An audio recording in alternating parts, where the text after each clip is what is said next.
নমস্কাৰ মৰমৰ ছাত্ৰ ছাত্ৰীসকল মই জয় লাৰ্ণ উইথ জয়ত সকলোকে স্বাগতম জনাইছোঁ।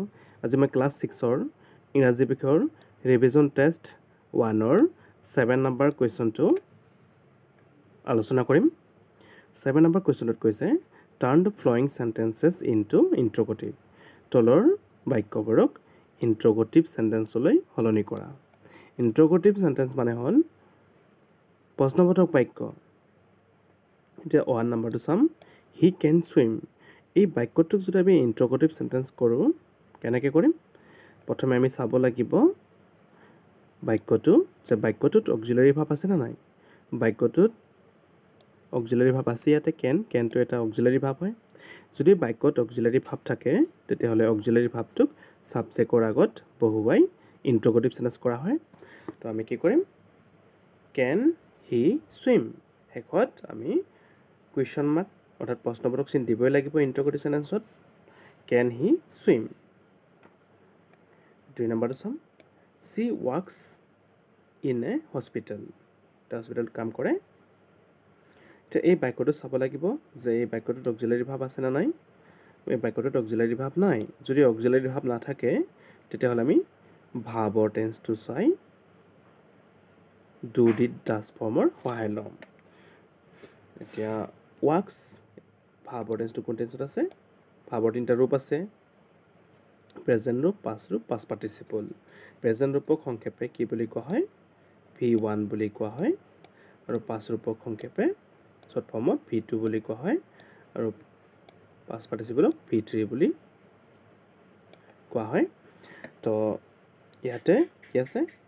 ৱাৰ্কছ V1ত আছে, অৰ্থাৎ প্ৰেজেণ্ট ৰূপত আছে। প্ৰেজেণ্ট ৰূপত থাকিলে আমি ডু বা ডাছৰ সহায় লৈ বাক্যটোক ইণ্ট্ৰগেটিভ চেণ্টেন্স কৰিব লাগে। এতিয়া আমি কাৰ সহায় ল'ম? যদি ভাৰ্বটোৰ মেইন ভাৰ্বৰ লগত এছ বা ইএছ যোগ হৈ থাকে তেতিয়া আমি ডাছৰ সহায় লৈ পেলাই বাক্যটোক ইণ্ট্ৰগেটিভ চেণ্টেন্স কৰিম। এতিয়া ডাজ চি ৱাৰ্ক। যেতিয়া আমি ভাৰ্বৰ টেন্সটো চাই ডু ডিড ডাছৰ সহায় লওঁ তেতিয়া ভাৰ্বৰ সদায় প্ৰেজেণ্ট ৰূপ দিব লাগে। ৱাৰ্কছৰ প্ৰেজেণ্ট ৰূপ ৱাৰ্ক হ'ব। Does C work in a hospital. শেষত কুৱেশ্যন মাৰ্ক দিব লাগিব। এতিয়া 3 নম্বৰটো, ৰীতা ৰট দ্য এনচাৰ। ইয়াতে ৰীতা ৰট দ্য এনচাৰ এই বাক্যটো চাম, অক্সিলাৰী ভাৰ্ব নাই। অক্সিলাৰী ভাৰ্ব নাথাকিলে আমি কাৰ সহায় ল'ব লাগিব? ভাৰ্বৰ টেন্সটো চাই ডু ডিড ডাছৰ সহায় ল'ব লাগিব। এতিয়া ভাৰ্বৰ টেন্সটো যদি V2ত থাকে তেতিয়াহ'লে ডিডৰ সহায় ল'ম আমি। ৰাইট ৰট এইটো V2ত আছে, V2ত থাকিলে আমি কাৰ সহায় ল'ম? ডিডৰ। ডিড ৰীতা, ভাৰ্বৰ দ্বাৰা প্ৰেজেণ্ট ৰূপ দিব লাগে। ডু ডিড ডাছৰ সহায় ল'লে did Rita right the answer. শেষত কুৱেশ্যন মাৰ্ক হ'ব। 4 নম্বৰটো, দে চেং এ ছং। এই বাক্যটো চাম। সেই বাক্যটোতো অক্সিলাৰী ভাৰ্ব নাই। অক্সিলাৰী ভাৰ্ব নাথাকিলে আমি কি কৰিব লাগে? ভাৰ্বৰ টেন্সটো চাব লাগিব। চেংটো কিহত আছে? V1 নে V2ত?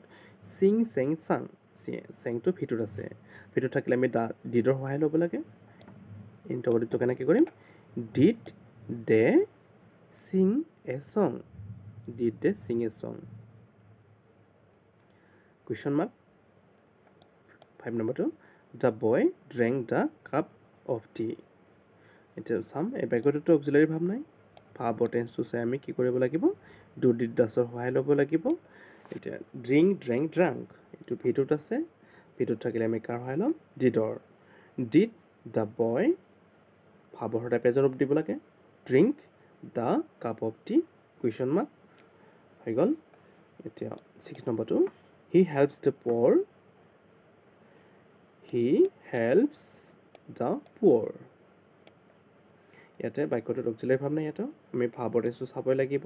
হেল্পছ V1ত আছে, কাৰণ প্ৰেজেণ্ট ফৰ্মৰ যেতিয়া ভাৰ্বৰ টেন্সটো প্ৰেজেণ্ট ৰূপত থাকে তেতিয়াহে ভাৰ্বৰ লগত আমি এছ বা ইএছ যোগ কৰিব পাৰোঁ। তো হেল্পছ ইয়াতে এছটো এক্সট্ৰাকৈ যোগ হৈছে। তো প্ৰেজেণ্ট ৰূপত আছে। প্ৰেজেণ্ট ৰূপত থাকিলে আমি কাৰ সহায় ল'ব লাগে? ডু বা ডাছৰ সহায় ল'ব লাগে। তো ডাজ হি হেল্প দ্য পুৱাৰ। কুৱেশ্যন মাৰ্ক শেষত হৈ গ'ল। এতিয়া 7 নম্বৰটো যাম, কবিতা ড্ৰজ নাইচ পিকচাৰ্ছ। ইয়াতো ভাৰ্বৰ লগত এছ যোগ হৈ আছে। মেইন ভাৰ্বটো ড্ৰহে, এতিয়া এছটো এক্সট্ৰাকৈ যোগ হৈ আছে। তো যেতিয়া প্ৰেজেণ্ট ফৰ্মৰ লগত এছ বাই এছ যোগ হৈ থাকে তেতিয়া আমি ডাছৰ সহায় ল'ব লাগে does Kabita draw nice pictures question mark 8 নম্বৰটো my father drove the car very fast ইয়াতে ড্ৰভটো ভাব মাই ফাদাৰ ছাবজেক্ট তো আমি কি কৰিব লাগিব ভাবৰ টেন্সটো চাব লাগিব ড্ৰভটো ভিটোত আছে মানে পাষ্ট ৰূপত আছে পাষ্ট ৰূপত থাকিলে আমি ডিডৰ সহায় ল'বই লাগিব ডিড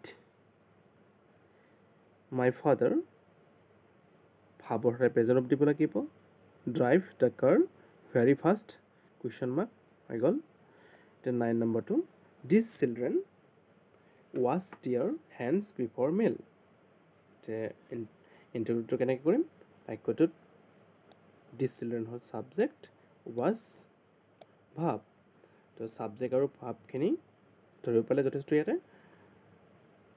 দিয়াৰ হেণ্ডছ বিফৰ মিল অৰ্থাৎ ল'ৰা ছোৱালীহঁতে আহাৰ খোৱাৰ আগতে হেণ্ডছ হাতবিলাক ধুয়ে ৱাছ মানে ধোৱা তো আমি চাব লাগিব ৱাষ্ট এইটো ৱাছটো হ'ল প্ৰেজেণ্ট ৰূপত আছে প্ৰেজেণ্ট ৰূপত থাকিলে আমি ডু বা ডাছ ফৰ্মৰ সহায় ল'ব লাগে ভাবটো মূল ৰূপত থাকিলে আমি ডুৰ সহায় ল'ব লাগে do this children wash their hands before mill question mark 10 নম্বৰটো দে ট্ৰেভেলড বাই বাছ দে ট্ৰেভেলড বাই বাছ এতিয়া মেইন ভাবটো হ'ল ট্ৰেভেলড এতিয়া যিহেতু অক্সিলাৰী ভাব নাই তেতিয়াহ'লে আমি ভাবৰ টেন্সটো চাবই লাগিব ভাবৰ টেন্সটো ট্ৰেভেলড ভিটোত অৰ্থাৎ পাষ্ট ৰূপত আছে পাষ্ট ৰূপত থাকিলে আমি ডিডৰ সহায় ল'বই লাগিব did they travel did they ট্ৰেভেলৰ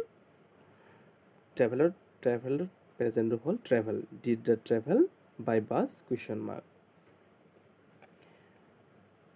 11 নম্বৰটো পাৰ্থ হৈছে গুড ছুইমাৰ আমি কি কৰিব লাগিব ইয়াতে অক্সিলাৰী ভাব যিহেতু আছে আমি অক্সিলাৰী ভাবটো ছাবজেক্টৰ আগত ব্যৱহাৰ কৰিম is Partha a good swimmer swimmer মানে সাঁতোৰবিদ পাৰ্থ এজন ভাল সাঁতোৰবিদ হয়নে 12 নম্বৰটো the students were playing in the field ইয়াতে অক্সিলাৰী ভাব আছে দ্য ষ্টুডেণ্ট ছাবজেক্ট এইটো বি ভাব আৰু এইটো মেইন ভাব যদি বাক্যটোত অক্সিলাৰী ভাব নাই বা বি ভাব থাকে তেতিয়াহ'লে আমি কি কৰিব লাগে সেইটো আগত দিলে হৈ যাব ছাবজেক্টৰ আগত ৱেৰ the students playing in the field question mark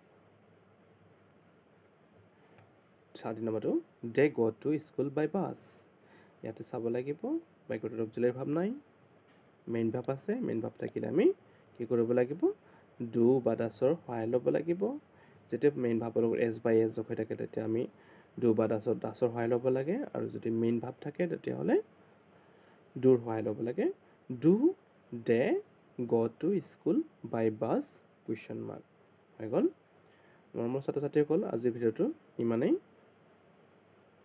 ভিডিঅ'টো ভাল লাগিলে লাইক শ্বেয়াৰ আৰু ছাবস্ক্ৰাইব কৰিবলৈ নাপাহৰিব ধন্যবাদ